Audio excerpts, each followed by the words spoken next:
Olá, sejam todos bem-vindos a mais uma live. E aí, meus amados, tudo bem? Vocês estiverem me vendo bem, me ouvindo bem, me avisem aí através dos comentários. Muito bom, pessoal. Tudo jóia? Tudo certo? Como é que vocês estão? Beleza? E aí, meus amados, tranquilo? Se vocês estiverem vendo bem, me ouvindo bem, me avisem através dos comentários. Beleza? Estamos transmitindo aqui também hoje pelo YouTube. Graças a Deus, finalmente a internet da minha casa voltou. Hoje, finalmente, teve um problema aqui tecnológico ao longo de todo esse mês. Negócio de, sei lá, aí não funcionava. Estava transmitindo pelo 4G. E aí, no 4G, só aqui pelo Instagram mesmo. Que aí é fácil fazer pelo celularzinho. E aí aqui pelo YouTube precisa da conexão com a internet, senão não garante. Isso aí, meus amados, tudo bem com vocês? Beleza, ótimo. Então, pancadão, guerrilha!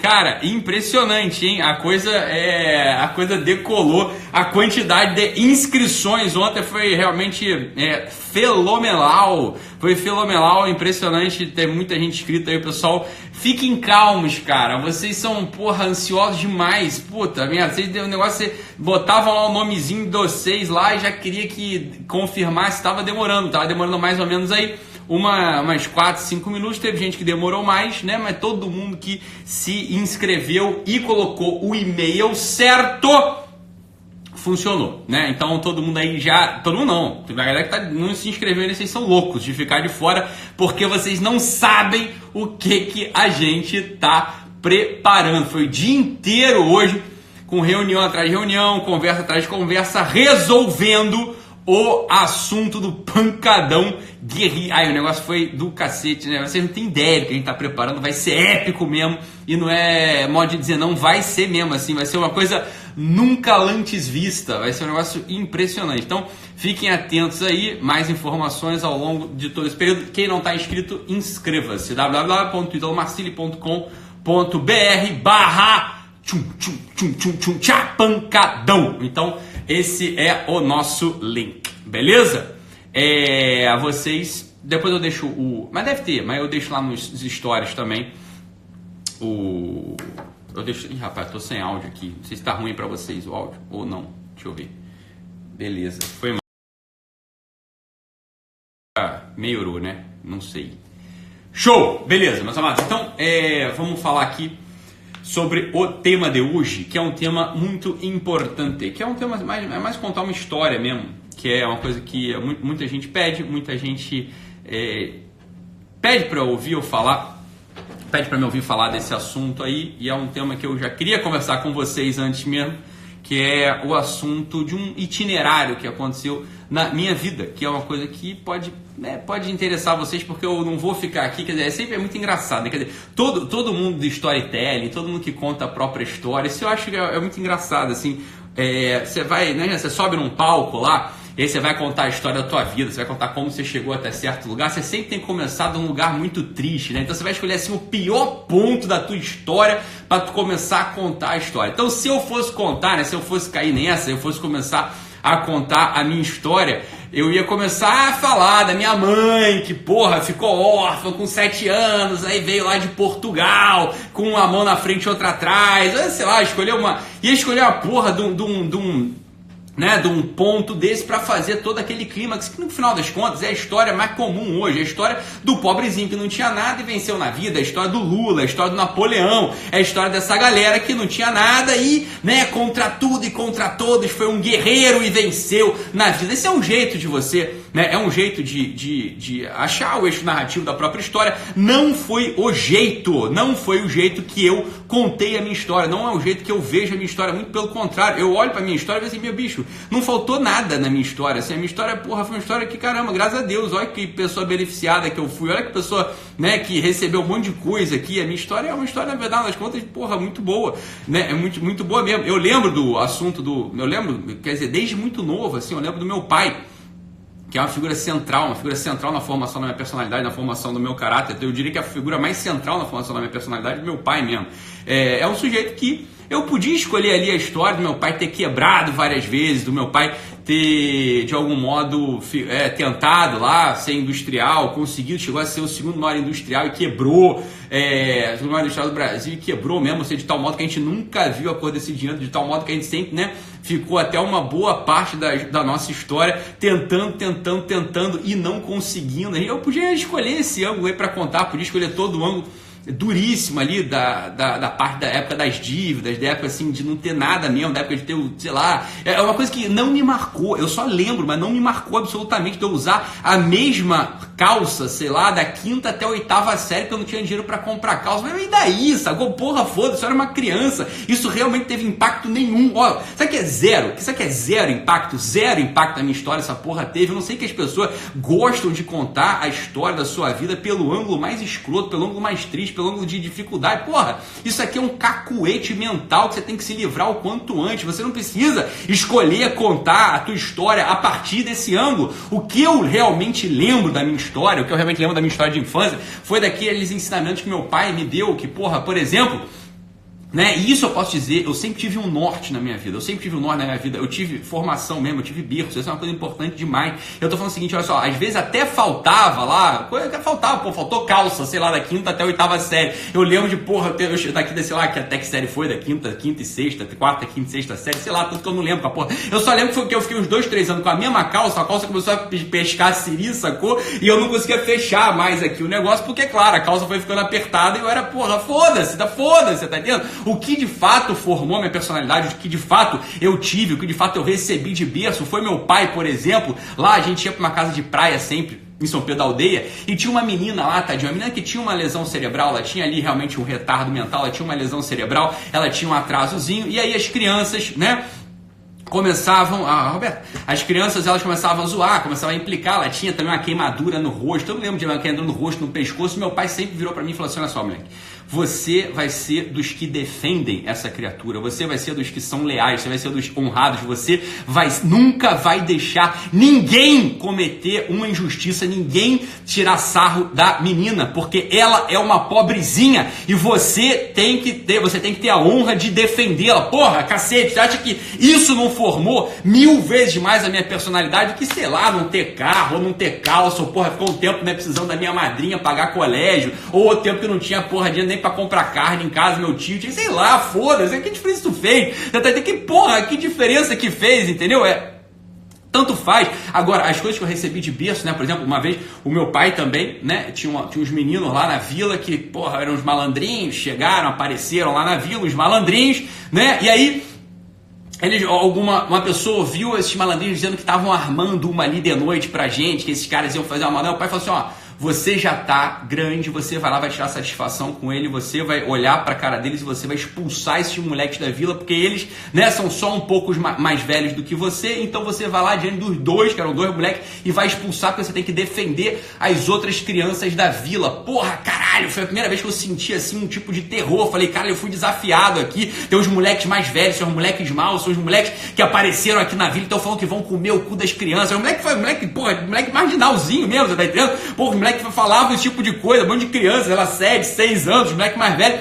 Porra, eu ali, sei lá, com 11, 12 anos, moleque com 13, 14, eram 2. E eu, porra, fui desafiado pelo meu pai. Você tem, caralho, você acha que isso não forma a personalidade da porra de uma pessoa? Você acha que isso não é herança que você vai deixar de fato pro teu filho, porra? Você acha que isso não é o que de fato importa na formação do moleque? Você tá entendendo? Então, porra, o que eu fiz? Fui lá, caralho, me borrando de medo, não sabia qual ia ser o desfecho, mas fui, né? Fui chamado, fui convocado ali pelo meu pai e fui, né? Chamei os 2 moleques, virei, botei o dedo na cara deles e falei, ó, vocês não voltam mais aqui nessa vila, Os moleques botaram um galinha entre as pernas e, pô, foram embora, você tá entendendo? Então, quer dizer, essas são as coisas de fato, né, que eu recebi, em casa. Essa é a minha herança que eu recebi em casa. Essa foi a coisa, né, que eu e a minha irmã, a gente, porra, graças a Deus a gente teve. Eu vi meu pai, olha só, o que eu vou te falar aqui, olha só, veja bem, eu vi meu pai, meu amigo, meu pai, sujeito bonito, sujeito de olho azul, você tá entendendo? Sujeito assim, porra, pinta de rico, sujeito vaidoso, leonino, você tá entendendo? Eu vi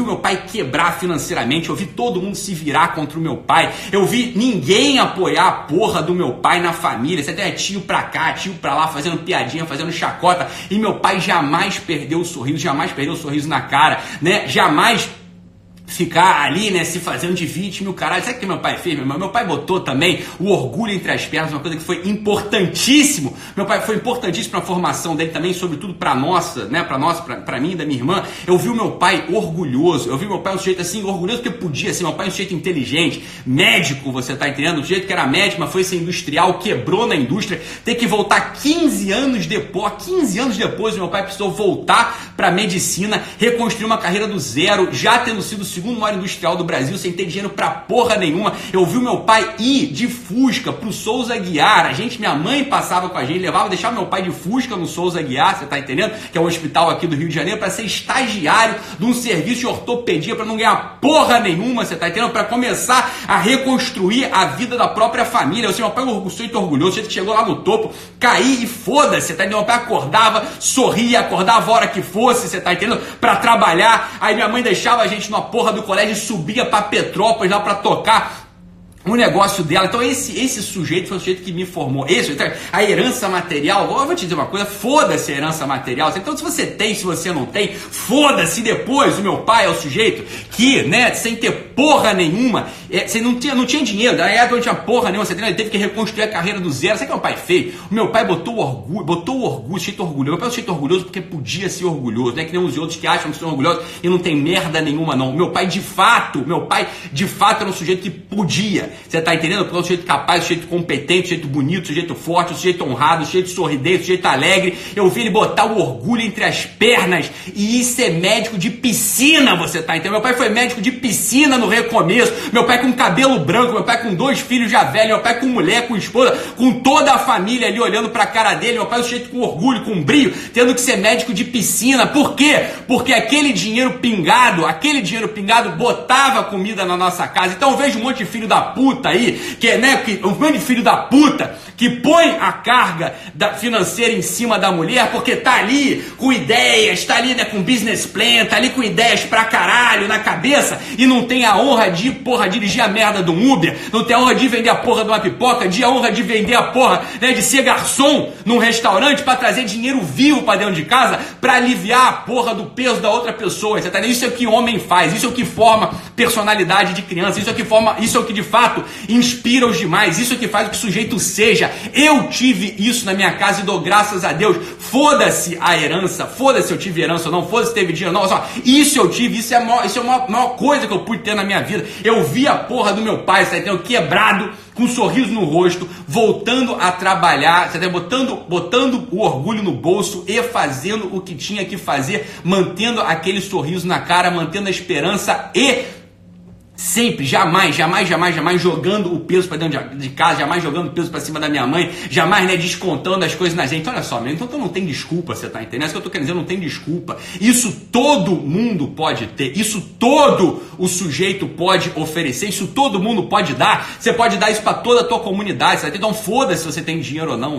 Esse que é o ponto da história. Foda-se se você tem dinheiro ou não. Você tem uma coisa que você tem carregado dentro do teu coração chamado honra, chamado lealdade, chamado brio, você tá entendendo? Tem uma coisa que você tem que carregar dentro de você, que é o ser humano. E você é humano quando você não põe mais carga nas costas dos outros. Quando você pega o peso que te cabe na vida e carrega, você tá entendendo? Quando você olha pro peso mais pesado que você pode carregar, põe nas tuas costas, enverga o teu ombro e carrega para aliviar os outros, sem ficar se fazendo de coitado. Era muito fácil pro meu pai achar que ele era um injustiçado, botar a culpa no governo, botar a culpa no diabo 4, botar a culpa na abertura da globalização, tudo quebrou, mas meu pai, né, era fácil pro meu pai botar a culpa lá no meu avô, que não contratou meu pai para ser fornecedor da indústria dele, era fácil fazer, meu pai fez porra nenhuma disso, meu pai, sabe o que ele fez? Ele trabalhou, você tá entendendo? E ele fez aquela oração quando ele estava no fundo do poço, que meu pai não é um sujeito religioso, mas foi a oração que ele fez, ele falou assim, Deus, o Senhor nunca me nega trabalho, o Senhor nunca me nega oferta de trabalho, que eu nunca vou te negar força de trabalho. E é assim que meu pai, olha só, é assim que meu pai caminha até hoje. Meu pai já é um senhor hoje, sabe que dias meu pai trabalha? Meu pai trabalha de domingo a domingo. O meu pai trabalha de domingo a domingo. O meu pai não nega trabalho jamais. Hoje, graças a Deus, meu pai é um sujeito muito bem sucedido, muito bem posicionado, tá ganhando rios de dinheiro, tá enfiando múltiplos 6 dígitos por mês no bolso, você tá entendendo? E eu acho graça desses filhos da puta que não sabem nada, não sabem fazer nada, não tem uma merda de uma habilidade, não tem carcaça, achando, meu Deus, mas a vida pra mim ainda não aconteceu. Óbvio que não aconteceu, porra, tu não sabe fazer merda nenhuma, você tá entendendo? Tu não sabe fazer merda nenhuma. Quanto que meu pai teve que remar pra poder, no final das contas, chegar na porra da margem? Quanto que meu pai teve que remar pra fazer isso, você tá entendendo? Esse foi o exemplo que eu tive em casa. Esse foi o exemplo que eu tive em casa, você tá entendendo? Então preste atenção. Isso ninguém tem desculpa. Isso você sempre pode entregar. Você sempre pode vestir a blusa, vestir a carcaça de ser humano e ser uma pessoa para as outras pessoas. É isso que eu desejo para você, que você não se esquive, que você não se esconda atrás de desculpas e que você seja um norte para as outras pessoas, não por um exemplozinho, não para que eu já falei 1000 vezes, não porque você dá o exemplo, foda-se se você dá o exemplo, foda-se se você dá o exemplo, mas de tal modo que você seja de verdade, tá entendendo? Então, quando o meu pai, ele acordar, ele quebrado, ele na merda, eu conheço ele, conheço a personalidade dele, eu conheço o caráter dele, ele é um leonino típico, porra, ele é um leonino típico, você acha que um leonino típico, ele, porra, ele aguenta tranquilo, ele não nota o que está acontecendo, ele caiu do segundo maior industrial do Brasil, que nunca botou um centavo no bolso, porque ele sempre foi maluco, investindo, até, porra, vendedor de pipoca, ele brincava, eu lembro meu pai chegando em casa, jamais deixando a peteca cair, e brincando, falou, hoje eu vendi 57 pipocas, hoje eu vendi 100 pipocas, ele tá falando dos atendimentos que ele fazia de piscina, que obviamente era uma coisa ridícula, uma coisa inútil, uma coisa que não trazia valor pra ninguém, mas trazia valor pra quem? Para a família dele, você tá entendendo? Aquilo não era desculpa. Ele não se escondia atrás de uma desculpa, mas eu sou brilhante, eu tenho tanto para entregar, então eu não vou vender pipoca, eu não vou atender a piscina. Vai tomar no seu cu, você tá entendendo? Olha só, sabe o que ele fazia? Ele saía para vender pipoca, ele saía para fazer atendimentozinho de piscina que não serve pra porra nenhuma, você tá entendendo? É isso que ele ia fazer. Por quê? Porque ele estava honrando. O trabalho dignifica o homem. O trabalho dignifica de fato o homem. Ele jamais, é isso aí mesmo, ele jamais deixou a peteca cair. Ele é o jeito mais fibra que eu conheço, né, nessa porra desse mundo. Esse é o jeito mais fibra que eu conheço desse mundo. Ele realmente não tem algumas palavras no dicionário, quase assim uma loucura obsessiva que ele tem, você entendeu? E isso todo mundo pode ter. Isso ninguém tem desculpa. Ninguém tem desculpa, você tá entendendo? Você pega a porra de um Uber e vai dirigir. Você pega a porra de uma pipoca e vai vender. Você faz a merda de um brownie na tua casa e vai vender. Você entendeu? Só que você tem que trabalhar, meu filho. Você tem que trabalhar. Olha só. Foda-se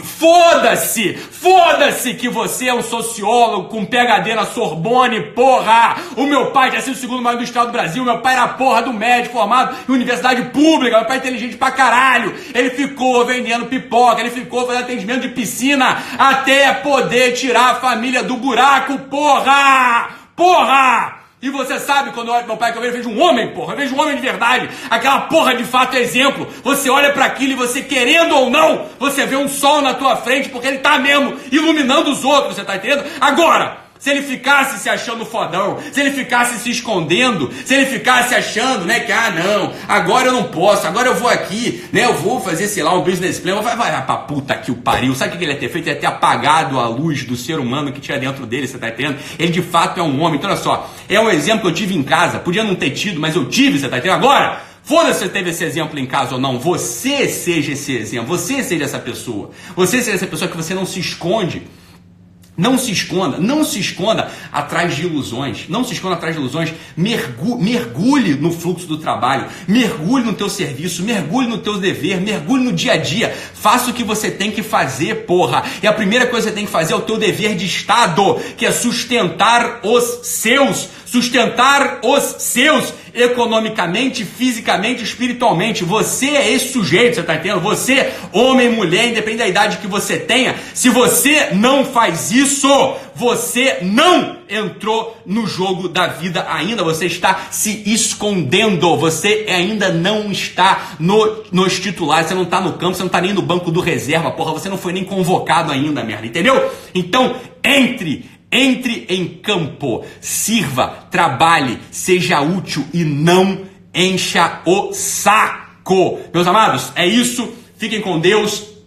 Amanhã a gente volta nesse mesmo horário. Se você não se inscreveu no Pancadão Guerrilha, inscreva-se. www.italomarcili.com.br/pancadão. pancadão. Vocês não têm ideia do que a gente tá aprontando. A gente vai fazer chover pra cima! Entra no pancadão, se inscreva. Se você demorar um pouquinho pro e-mail de confirmação chegar, você espera, porque daqui a pouco ele chega. Beleza, meus amigos? Amanhã, 5 e 6 da manhã, tem live com o louco do Joel J, que vai me fazer acordar ou não dormir, porque nunca se sabe se eu vou acordar às 5 e 6 da manhã ou se eu não vou dormir e vou entrar na live com ele. Isso aí vai depender de muita coisa, não tem ideia. O tema é um tema ainda que nós não definimos direito. Nós vai falar de tanque de guerra, de trabalho assim, você já forte, sei lá, vai ser foda, vai ser do caralho a live. Entrem lá, assistam.